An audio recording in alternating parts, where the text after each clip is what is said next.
mañana, 3 minutos. A propósito de la investigación de los Pandora Papers, pues muchas de las personas que, entre otras, fueron consultadas por los investigadores se pronunciaron sobre el asunto, otras no. César Gaviria se pronunció a través de un comunicado en el día de ayer. Pastrana, el expresidente, aceptó una inversión de este tipo y ser accionista de una de las firmas. El exministro Guillermo Botero dijo que sí, pero que desde 2016 la firma no existe. Gina Parodi no contestó. Fernando Araujo dijo que sí, que efectivamente lo que estaba allí existía y era una inversión en un hotel totalmente legal. Luis Diego Monsalve, el embajador en China, acerca de 3 sociedades en Islas Vírgenes, dijo que sí, que son patrimoniales de la familia, que algunas ya se liquidaron. Isaac Yanovich, director de una de las firmas, dijo que sí, pero que ya estaba liquidada. Miguel Gómez, el director de Fasecolda, dijo que había abierto una en Panamá porque pensaba ir a vivirse allá, pero que no se pudo por el COVID, o sea que la firma nunca operó. Y así mucha gente fue contestando. El director de la DIAN, Lisandro Junco Ribeira, también contestó, también dio sus explicaciones sobre el particular y nos parece importante acogerlas hoy en 6 AM para claridad de todos los oyentes. Director, muy buenos días, ¿cómo está? Hola Gustavo, muy buenos días para usted, para la mesa de trabajo y toda la audiencia. Pues es fundamental escucharlo como a todos los demás, pero en el caso suyo, pues porque usted es el encargado de los impuestos aquí, en este terruño, y las cosas tienen que ser de claridad meridiana. ¿Usted tuvo o no tuvo una sociedad en Delaware, en ese estado de los Estados Unidos, que es para muchos un paraíso fiscal? Sí, Gustavo, en el año 2016 con mi esposa, frente a un proyecto que queremos hacer de estudiar una maestría en el exterior, creamos una sociedad en Delaware y la trasladamos a la Florida inmediatamente. Con registro tributario, tiene un número tributario ante la Administración Tributaria de Estados Unidos, se han declarado todos los impuestos en Estados Unidos, se los hicimos saber a los periodistas del Espectador, que tengo entendido que usted entrevistó esta mañana, y sumado a lo anterior, publiqué el 1 de septiembre, presenté el 1 de septiembre mi declaración de activos en el exterior, y días después tomé la decisión moral y transparente de publicarlo para dar ejemplo en este país, y ahí se encuentra la jurisdicción Estados Unidos. Uno no puede marcar la Florida, uno no puede marcar la jurisdicción territorial, solo el país, y ahí está declarado. El 9 de septiembre en mi cuenta de Twitter lo hice como un acto de transparencia y de lealtad con el país. ¿Por qué los investigadores del Espectador aseguran que la sociedad fue cerrada precisamente por mora en el pago de los tributos? Gustavo, yo hablé con Carlos, que es una persona muy amable, le expliqué que uno declara año grabable en el año inmediatamente anterior, como aquí en Colombia. Él me hace la pregunta y me dice, oiga, ¿usted por qué le cerraron la sociedad por no pago de impuestos del 2021? Yo le digo, Carlos, el punto no es pago de la sociedad, sino que en el año 2021 no se ha cerrado, se cierra el 31 de diciembre, y le mostré a Carlos las declaraciones que presenté de renta del año 2017, 2018, 2019 y 2020. Adicionalmente, él publica, yo no conozco ese oficio, nunca me lo entregó, nunca tuve el derecho a conocer los oficios que él publicó. Él publica un oficio en el artículo del Espectador que ni siquiera tiene un logo del estado de Delaware o de la Florida o de Estados Unidos, un logo por lo menos que uno diga, hombre, este documento es cierto. Claramente el documento que ellos publican no es cierto y la sociedad no opera, nunca ha operado porque con mi esposa no nos hemos podido ir a Estados Unidos por una razón, y es que hemos ahorrado $10,900. Esta sociedad tiene un activo que es una cuenta que abrimos en el Banco Citibank de Surfside de Miami. Es una sociedad que está radicada absolutamente en Miami, como están los twitters míos, publicados con documentos totalmente originales.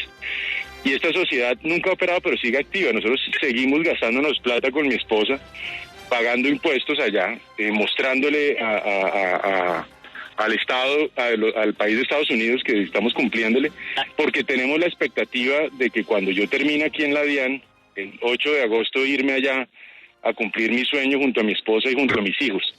Eso es un tema meramente personal. Claro, pero director, usted ha hablado, digamos, con el presidente Duque. ¿Qué le dice el presidente sobre si usted está en condiciones para seguir siendo director de la DIAN, donde le corresponde, entre otras, pues investigar a la gente que, como usted ha sacado su dinero de Colombia de alguna manera o tiene cuentas en el exterior? Hola Vanessa, buenos días. Lo primero que hay que decir es que yo no estoy dentro de estos Pandora Papers. Aquí me hacen una maroma para meterme en Pandora Papers porque yo contraté con los servicios de Apex Residence Corporate en Estados Unidos. Y me quieren vincular con SFM con unas facturas de $1,020, que supuestamente yo tengo una cuenta en Chipre de $400. O sea, aquí hablamos de jeques, de reyes, de políticos, de multimillonarios, de ultraempresarios, de deportistas. Hombre, yo soy un chichipato, yo tengo $10,900 que no puedo cumplir mi sueño porque no me alcanza la plata. Y eso es un tema clave. ¿Qué le he dicho yo al presidente? Esto no es nuevo. El presidente desde marzo sabe que estamos auditando, fiscalizando 6,000, no 500, 6,000 colombianos que no han presentado su declaración de activos en el exterior acá en Colombia. De 40,000, es decir, aquí hay que ser contundente. No está mal que uno tenga activos en el exterior, lo que está mal es no declararlos. Y en mi caso están totalmente declarados. El presidente tiene claridad porque como lo hice público, sin tener por qué hacerlo, pero por temas morales, está ahí lo que tengo yo en el exterior. O sea, no hay nada que ocultar. He sido transparente. Estamos hablando que yo abrí con mi esposa esa cuenta en el año 2017 con $40. Lo conoció Carlos, el periodista líder de esa investigación. Yo hice un acto de transparencia que quiero comentarles, Gustavo y Vanessa, y es, le abrí mi cuenta, la sucursal virtual de mi cuenta, y le dije, mire los statements o los extractos que usted quiera, y él lo miró, y siempre se encontró, y se reía incluso curiosamente, se reía porque veía era saldos pequeños, esto no son millones de dólares, yo lo que tengo son los ahorros de mi esposa y míos para poder cumplir un sueño de estudiar. Director, pero cuando usted impulsó artículos de la reforma tributaria, como el que, por ejemplo, permiten traer recursos del exterior, ¿contó esto en el debate? Es decir, ¿era claro que usted tenía, incluso si el valor es pequeño, un interés en este debate? Sabe un tema y es muy pertinente mencionar, es que el tema es para los que no declaran activos en el exterior. La normalización tributaria se establece para aquellos que no declaran activos en el exterior. Yo he declarado mis activos del exterior. Primero eso. Segundo, yo no soy el que hace la política fiscal, esa la hace el señor ministro de Hacienda. Y tercero, yo no tengo los votos pues para decir si sí o sí no se aprueba la normalización. Yo lo que hago parte de un equipo técnico que presenta las propuestas. No me declaré impedido por una razón, porque es que yo he declarado mis activos en el exterior. Y antes de que se sancionara la ley de inversión social, estaban publicados en el Twitter y estaban presentados ante la DIAN. Importante mencionar eso, no hay ningún conflicto de intereses porque es que no he ocultado ningún activo, están publicados.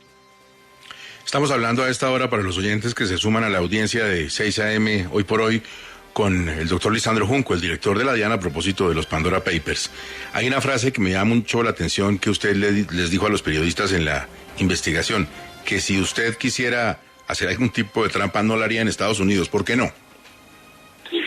No, eso fue fuera de contexto, Gustavo, y hay que aclararlo. Ellos toman lo que quieren tomar, pues obviamente aquí cualquier colombiano que ponga a pagar impuestos y haya recaudado 15 billones en 9 meses y haya luchado contra la evasión como lo hemos hecho nosotros, pues siempre lo buscan sacar de contexto.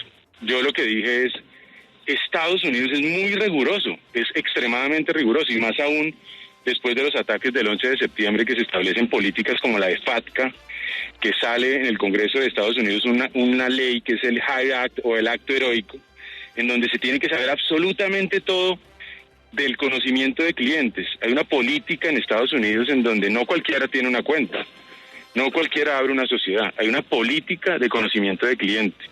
Y esa política yo la pasé. Lo que le digo yo a Carlos, que malintencionadamente pone esa frase así fuera de contexto, lo que le digo yo a Carlos es, hombre, si Estados Unidos es tan difícil, yo he estudiado muchos paraísos fiscales, creo que no me iría a Estados Unidos a hacer este tipo de estrategias. Entonces, si quisiera yo evadir impuestos, lo que digo yo es, hombre, si usted me pone a mí del lado malo, Estados Unidos es el peor sitio. Estados Unidos no es un paraíso fiscal. Gustavo, no sé si usted lo sabe, muchos colombianos tienen cuentas en el exterior. Son muchos, que la mayoría lo declaran. Pero esos colombianos que tienen cuentas en el exterior tienen que diligenciar una gran cantidad de formularios, WIN 8, 9, y lo tienen que diligenciar permanentemente porque se establece una política de control muy grande para prevenir el lavado de activos y obviamente el financiamiento del terrorismo. ¿Qué está pensando usted de la investigación? No estoy hablando de usted, le cambio el tema. Estoy hablando de la obligación que tiene usted como funcionario al ver a tanta gente en la investigación. ¿Qué va a hacer? Gustavo, lo primero que todo es que ya nosotros iniciamos en marzo. Esto realmente le faltó rigor periodístico, perdóneme que se lo diga. No puede ir uno calificando paraísos fiscales cuando no lo son. Los paraísos fiscales se caracterizan porque no intercambian información, porque tienen tasas de tributación bajas, porque tienen valor corporativo, y van calificando paraísos fiscales sin ton ni son, y yo creo que ahí falta rigor periodístico. Segundo, ahí lo dijo Carlos en su entrevista. Carlos dijo que él nunca revisó si habían, pero tampoco preguntó si habíamos declarado activos en el exterior. Es que el problema no es tener activos por fuera de Colombia, en mi caso son $10,000.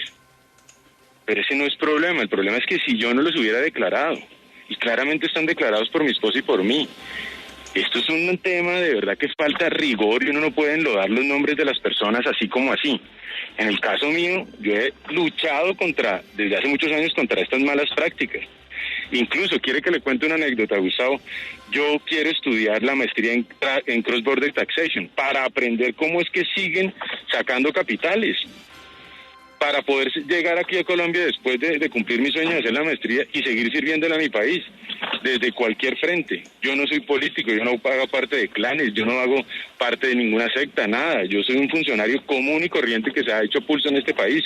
Yo tengo 39 años y esto surge, yo llevo 6 meses siendo director de la DIAN y esto surge en el 2016, cuando tenía 34 años y tenía el sueño de estudiar con mis 2 hijos y mi esposa. Hoy en día tengo 3 hijos y cada vez se me hace más difícil ese sueño, pero no voy a renunciar a ese sueño.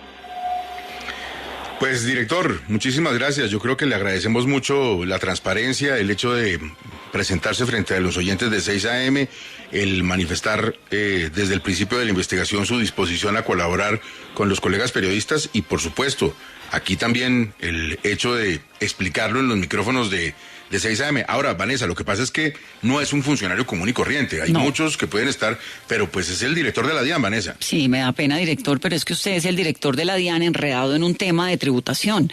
Y entonces, de nuevo, la pregunta es esa. ¿Cómo hace uno para ¿está usted en condiciones de dar estas explicaciones constantemente, de investigar gente como el expresidente Pastrana, el expresidente Gaviria, como Marta Lucía Ramírez, como la ministra Orozco, como un montón de gente que está enredada en un tema de tributación? Cuando uno saca la plata de Colombia, la saca porque no quiere pagar impuestos en Colombia y punto. Lo demás es carreta o se organiza o hay un montón de argumentos. Pero el punto definitivo Vanessa, es ese y usted es el señor de tributación. Claro, pero también hay que definir si usted saca la plata de Colombia grandes capitales o un capital modesto para, por ejemplo, estudiar. Que es claro. distinto. No, de acuerdo, pero además Vanessa, porque vivió afuera y porque... Pasamos de $40 a $10,900 entre mi esposa y yo. Yo sé que esto es un escándalo porque hablan de millones de dólares y de personalidades, pero mire, yo no soy un rey ni un político. Yo no soy eso, Vanessa. Yo creo que ahí me metieron precisamente por el show. Claro, enlodan el nombre y yo te quiero decir algo, Vanessa, con todo el corazón. Aquí es deporte nacional enlodar los nombres y amenazar a los directores generales de la DIAN, sino que no lo diga Fanny Kerman o Juan Ricardo Ortega. Cuando uno da resultados se vuelve incómodo. Y en este caso no hay ninguna vinculación, y Carlos lo tiene que reconocer, no hay ninguna vinculación entre SFM, que sí es una firma, que está vinculada a Pandora Papers, y Apex Resident, que es una firma chiquitica que yo contraté para que me ayudara a estructurar una empresa para poderme ir a estudiar en el exterior con mi esposa y mis hijos. El tema suyo usted lo define con las autoridades, director. Yo en eso no me meto, no tengo nada que ver ahí. Yo recuerdo un episodio de hace algunos años cuando todo el rollo de la policía, que en un conocido medio de comunicación se publicó un listado. Generales y altos oficiales de la policía ricos, muchos de ellos tenían una casa hipotecada y una finca. Si después de 40 años una persona que es coronel o general de la policía no tiene derecho a tener una pequeña finca, un apartamento y 2 carros, pues estamos fregados, apaga y vámonos. En este sentido, creo que es muy importante que en esta gran bolsa en la que está todo el mundo se vea quién está sacando grandes capitales, quién tiene problemas de tributación, quién tuvo capitales afuera, pero los declaró en su país, como es el caso suyo, y si a eso vamos, creo que lo máximo que su cuenta alcanzó a tener fueron 40 millones de pesos. Sí, exacto, y ahí estoy quedado. porque no he podido, por los oficios acá uno no ha podido pues cumplir los sueños. Detrás de estos cargos, Gustavo, hay personas que tenemos sueños, que tenemos familias, y lamentablemente queda en el común denominador lo que se dice y no lo que es. Yo los invito a que vean mi Twitter, están apostillados incluso los documentos en donde tengo radicada la sociedad en la Florida, en donde está el EIN o el RUT que me emitió el IRS, en donde Carlos puede corroborar que he pagado impuestos en Estados Unidos porque le entregué las declaraciones a él. Adicionalmente, que Apex no tiene nada que ver con la firma SFM y que a mí me están enlodando metiéndome en unas facturas que primero mi nombre está equivocado, ni siquiera está el nombre ahí correcto. Segundo, el logo, si usted mira en Google, o sea, no estoy diciéndoles que nos hagamos los detectives, si usted mira el logo en Google, es diferente al que ponen en esa factura. Y tercero, que supuestamente se va a crear una oficina virtual en Londres cuando lo virtual no tiene sede. Son cosas muy extrañas. Simplemente para claridad, cuando usted creó esa cuenta que llegó a tener 41 millones de pesos, ¿pensó en crearla primero, por ejemplo, en la Florida y no en Delaware, donde se abrió que es un paraíso fiscal? Sí, señor, sino que me exigían un capital de $1,000 y yo no tenía ese capital. Entonces, por eso se crea en Delaware, que es un estado corporativo, y las sociedades onshore para operar dentro de Estados Unidos. Entonces, ahí es claro que cuando yo creo es por falta de recursos, porque yo siempre quise trasladarme a la Florida. Le coloco un ejemplo. Por ejemplo, Cota en algún tiempo tuvo exención de ICA. Entonces, si usted se va a Cota a constituir una sociedad, pues no puede porque tiene que tener la Cámara de Comercio de Bogotá. Y la Cámara de Comercio de Bogotá es la más eficiente de todas. Entonces, se traslada, la crea en Bogotá y después se traslada a Cota. Algo así muy parecido fue lo que yo hice. Solamente se puede abrir una cuenta en Delaware si el Bank of America y el Citibank, Perdone, si usted quiere. Vanessa, es que entró cortada. Perdón, repítala. No, que porque lo de Delaware tiene un componente muy importante en esto, Gustavo, y es que Delaware funciona como paraíso fiscal. Puede funcionar como paraíso fiscal o no como paraíso fiscal. Me sorprende que un estudiante como el director hoy en día de la DIAN abra una cuenta en Delaware cuando existen en la Florida bancos como el Bank of America o el Citibank o cualquier banco que en ese momento le abrió una cuenta con $100. Vanessa, creo que no me entendiste. La cuenta se abrió en el Citibank de Miami en Surfside. ¿Y entonces por qué termina en Delaware? No, la empresa se crea en Delaware porque es mucho más fácil crear empresas en Delaware. Y posteriormente, a los días siguientes, el septiembre se radica y hasta el sol de hoy está radicada en la Florida. Si tú dices que Delaware es un paraíso fiscal, pues eso es un tema de tu versión versus las versiones de listados de paraísos fiscales de Naciones Unidas, de la OCDE, de Colombia, de la Unión Europea y de muchos organismos multilaterales. Dentro de ellos uno que cita al espectador que se llama Oxfam.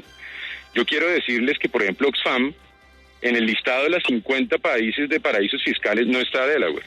Incluso Oxfam, el 16 de diciembre, días después que yo constituí mi sociedad en Delaware y trasladada a la Florida, saca un listado en donde no pone ni siquiera Delaware. Pues son las explicaciones del director de la DIAN alrededor de todo este asunto de los Pandora Papers. Nuevamente le agradezco, director.